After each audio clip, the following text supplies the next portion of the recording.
欢迎观看老爸的时光。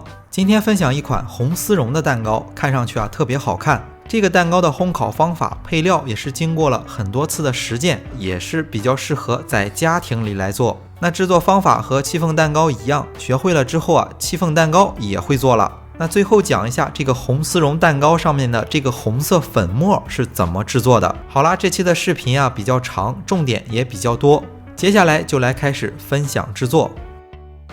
首先来看一下配料：4个鸡蛋、5克的红曲粉、40克的白砂糖、40克的食用油、60克的纯牛奶、60克的低筋粉。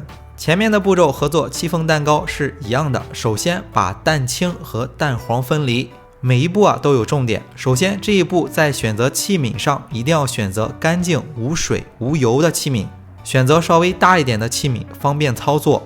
在分离蛋清蛋黄的时候，蛋清中不要混入蛋黄。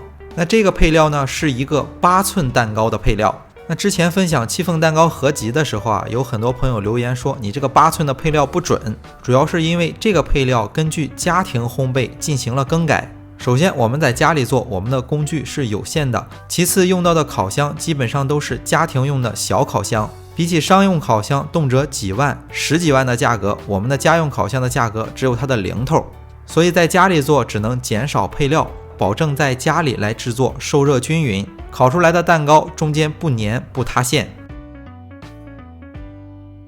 蛋清蛋黄分离好之后，在蛋黄中加入40克的食用油，然后再加入60克的纯牛奶，然后这一步一定要把材料搅拌均匀。那这一步在油的选择上可以选择一些味道比较小的，比如说玉米油，但是我的口味还是喜欢吃放花生油的蛋糕。如果我们觉着做出来的蛋糕有蛋腥味儿，那就减少牛奶的比例，加入一定量的果汁，味道比较大一点的，比如说橙汁。搅拌均匀之后，取来一个筛子，加入60克的低筋粉和5克的红曲粉，然后一并过筛到这个蛋黄当中。过筛好之后，一定要把材料搅拌匀和。那做蛋糕，很多朋友都会遇到蛋糕开裂的问题。我们抛开这个烘烤和手法先不说，如果是选择错了面粉，那这一步做蛋糕肯定会开裂。那更何况这个面粉中要加入红曲粉，所以说烤这款蛋糕呢，轻微开裂属于正常，大家不用纠结。这个配料呢，也是经过了实践，感觉做出来的蛋糕还不错。那接下来的下一步就是要打发蛋清。那按照这个配比呢，蛋清中加入40克的白砂糖。打发之前，蛋清中一定要加入几滴的白醋，或者是柠檬汁，或者是少许的塔塔粉。那打发蛋清打蛋器要先开低速，把添加进去的砂糖给它融化。那之前呢，这一步也是有很多朋友留言说你这糖一次性全部放进去了，不对，应该要分3次去放。主要是因为我们自己在家里做蛋糕，材料就这么一点儿，没必要再分3次去放了，可以一次性放进去。那白糖化开之后呢，打蛋器立马开高速打发蛋清。那打发到什么程度呢？这种中性发泡，然后偏硬一点点吧。那怎么去判断打发好了没有？那就是打蛋器在蛋清中拿出来，轻微的有一点挂尖儿。打发好之后再开中速打个10多秒钟，这样是为了让这个蛋清更细腻。首先取一半的蛋清加入到蛋黄当中。那这一步的混合呢，其实很重要。混合的时候不能太慢，太慢蛋白会消泡，消泡之后基本上就是翻车。这里不做镜头的删减，来计个时，看一下多长时间给它混合好。混合的时候不要瞎搅，一定要用这种翻拌的方式给它翻拌均匀。大家可以参考视频中老爸的这个手法。那大概翻拌一次呢，用了半分钟的时间。那第二次我们加入剩余的蛋白，或者是把材料倒入到蛋白当中都可以。那2次翻拌的时间也就1分多钟。那翻拌的这个时间呢，也不是给大家规定一个标准时间。那这一步和经验技术有很大的关系，只是提醒伙伴们用正确的翻拌方式和尽量短的时间去翻拌均匀。那材料全部准备好之后，准备一个8寸可托底的戚风蛋糕的模具。那加入材料的时候稍微手抬的高一点，然后这样倒进去不会产生大量的气泡。那这个模具也要把它给洗干净，不要有水，不要有油，用一个刮刀快速给它找平之后，然后在桌子上轻震2下，排出多余的气体，然后立马就放入到这个预热好的烤箱。那烤箱的温度设定是把上火预热到120度，下火预热到120度，放在烤箱的中下层烤45分钟左右。有热风功能的烤箱需要关掉热风。蛋糕出炉之后，在案板上轻摔几下，然后倒扣放凉。放凉的时候最好垫一个托盘，给它留一个缝隙。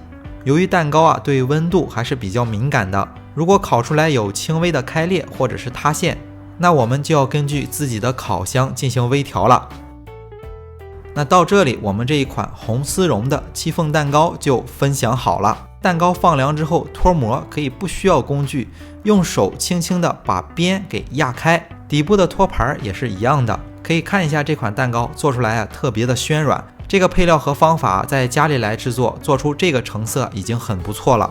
那接下来用这个锯齿刀把蛋糕胚子给它切开，简单的来制作一款蛋糕。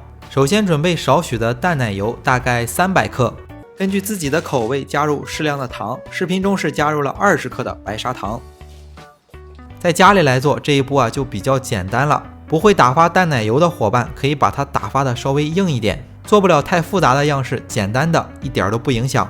裱花头的选择上可以用一个中号8尺的裱花头，这个裱花头用处还是比较多的，比如说做曲奇饼干也会用到这个中号8尺的裱花头。奶油中也不需要放色素了，在蛋糕的胚子上的四周简单的挤上装饰，那中间呢给它随便填满奶油，增加它的支撑性。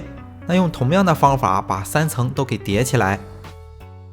那至于蛋糕的顶部呢，也是随意挤一些装饰，准备一些自己喜欢吃的水果，给它洗干净，然后摆在这个蛋糕上面，这个蛋糕基本上就大功告成了。如果选择用苹果、牛油果这种氧化特别快的水果，那怎么保鲜？可以选择在水果的切面刷上一层柠檬汁，柠檬汁的抗氧化效果非常的好。老烘焙师的这个审美还是有限的，做出来的蛋糕不是多么的时尚。那接下来分享一下红丝绒蛋糕上面撒的这个红色的粉状是什么。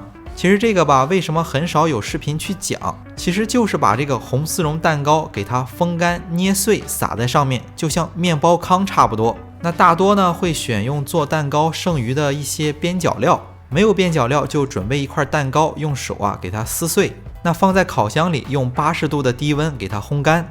烘干之后用手碾碎，放在筛子上面，筛到蛋糕上面就好了。视频纯分享内容，有问题可以在留言区留言。